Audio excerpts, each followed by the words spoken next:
তো আমার ফেভারিট লাজাটা নিয়ে নিই।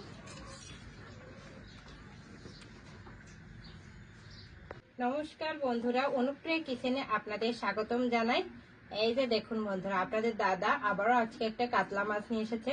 আসলে আমাদের এখানে একটু কাতলা মাছ, রুই মাছ, সিলভার কাপ এইসব মাছই একটু বেশি পাওয়া যায়।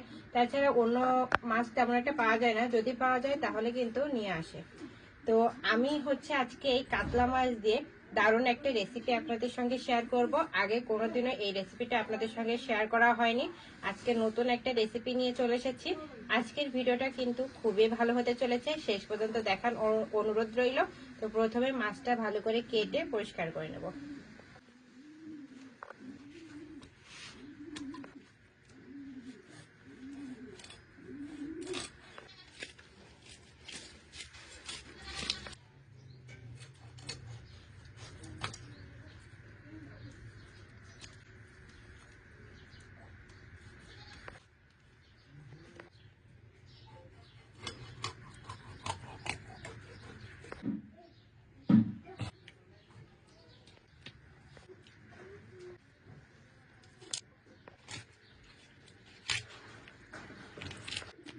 এই যে দেখুন বন্ধুরা, মাছটা কেটে নেওয়া হয়ে গেছে। এবার এটা ভালো করে ধুয়ে পরিষ্কার করে নিয়ে আসবো।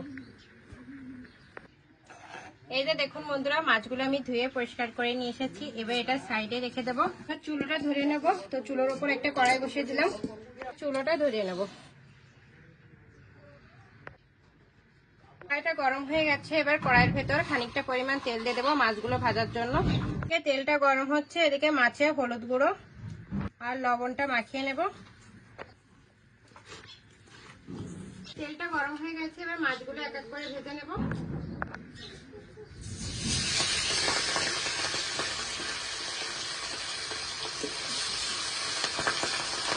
ওদিকে মাছগুলো ভাজা হচ্ছে, এদিকে আমি একটা মিক্সারের জার নিয়ে নিয়েছি। মিক্সারের জারে একটা বড় সাইজের দেখুন আমি পেঁয়াজ কেটে নিয়েছি, ঠিক এইভাবে। তো যে একভাবে কাটলেই হচ্ছে। তো পেঁয়াজটা দিয়ে দিচ্ছি, সঙ্গে কয়েক কোয়া রসুন, এখানে এক টুকরো আদা নিয়েছি, আদাটা আমি স্লাইড করে কেটে নিয়েছি, আর নিয়েছি 4টে কাঁচা লঙ্কা, আধা চামচের মতন গোলমরিচ, 1 চামচের একটু কম গোটা ধনে, 1 চামচের মতন গোটা জিরে, সাদা আর কালো সর্ষে 1 চামচ করে, অল্প একটু সর্ষের তেল, অল্প একটু হলুদ গুঁড়ো। আমি এখানে হলুদ গুঁড়োটা দিচ্ছি, আপনারা চাইলে কিন্তু স্কিপও করতে পারেন। অল্প একটু জল দিয়ে দেবো, মিহি করে ব্লেন্ড করে নিয়ে আসবো। এদিকে দেখুন মাছটা ভাজা হয়ে গেছে, উঠিয়ে নেব।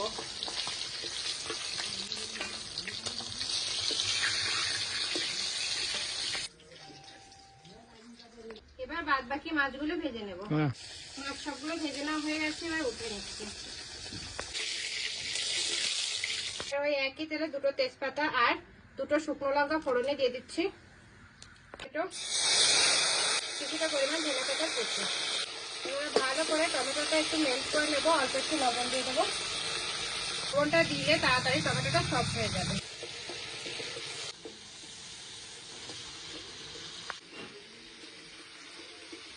এই যে দেখুন বন্ধুরা, টমেটোটা ঠিক এরকম গলে গেলেই এই যে আগে থেকে যে মশলাটা বেটে রেখেছিলাম, এই বাটা মশলাটা দিয়ে দিতে হবে।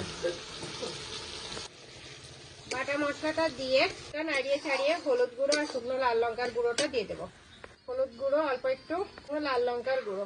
আর কোনো কিন্তু মশলা ইউজ করতে হবে না, কারণ অলরেডি আমরা মশলা এর ভেতর ইউজ করেছি। ভালো করে ব্যাস মশলাটা কষিয়ে নেব। মশলাটা কষানোর সময় কিন্তু একটু মশলাটা ছিটকাবে, সেজন্য আমরা ঢাকা দিয়ে মশলাটা কষিয়ে নেব।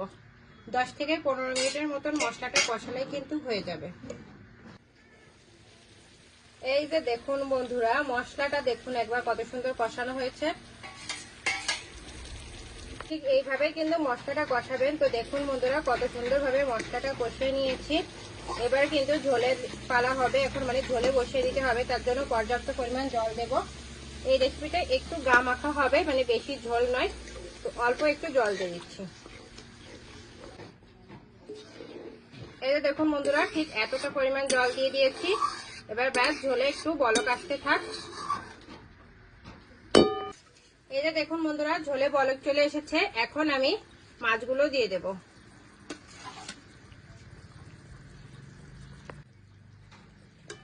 মাছটা দিয়ে এবার 2-3 মিনিটের মতন ভালোভাবে ফুটিয়ে নেব। এই যে দেখুন বন্ধুরা, রান্নাটা হয়ে গেছে। লাস্টের দিকে কিন্তু একটু লো ফ্লেমেই রান্নাটা করার চেষ্টা করবেন। দেখুন কত সুন্দর হয়েছে কালারটা। তো এখন আমি নামিয়ে নেব। তো তার আগে এই যে টুকরো করে রাখা টমেটোটা দিয়ে দেব, 2-3টে কাঁচা লঙ্কা চেরা, ধনেপাতা কুচিটা দিয়ে ভালো করে মিশিয়ে এবার নামিয়ে নেব। তো মাছটা ভেঙে যেতে পারে, সেজন্য একটু এভাবে নাড়িয়ে চাড়িয়ে নেব। এবার নামিয়ে নেব।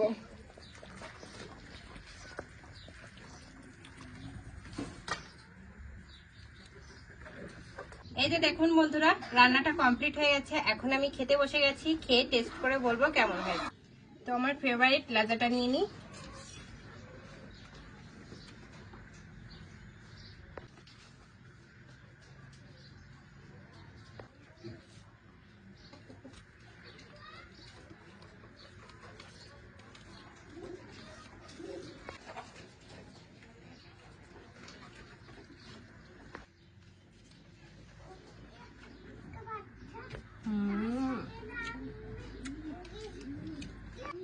আজকের রান্নার কোনো তুলনা নেই, এতটা টেস্টি হয়েছে।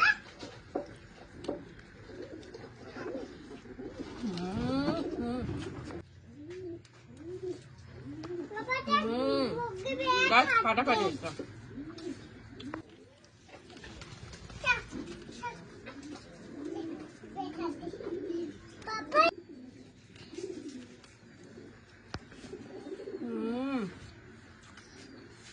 বন্ধুরা, আপনি কিন্তু কাতলা মাছের ঝোল কালিয়া অনেক খেয়েছেন, কিন্তু একবার এইভাবে কাতলা মাছের রেসিপিটা ট্রাই করবেন, খুবই টেস্টি লাগে, খুবই টেস্টি। আপনারা কিন্তু বাড়িতে একবার হলেও এই রেসিপিটা ট্রাই করবেন, খুবই টেস্টি লাগে। তাহলে আজকে এই পর্যন্তই। আমার এই রেসিপিটা যদি আপনাদের ভালো লাগে তাহলে অবশ্যই লাইক কমেন্ট শেয়ার করবেন। আমার চ্যানেলে যদি আপনারা নতুন হয়ে থাকেন তাহলে সাবস্ক্রাইবও করে দেবেন। আর হ্যাঁ, অবশ্যই পাশে থাকা বেল আইকনও প্রেস করবেন, তাহলে এরকম নিত্য নতুন ভিডিও সর্বপ্রথম আপনার কাছে যাবে। আর বাড়িতে একবার হলেও এইভাবে কাতলা মাছের রেসিপিটা ট্রাই করবেন আর আমাকে কমেন্ট করে জানাবেন কেমন হলো। তাহলে আজকে এ পর্যন্তই, নমস্কার।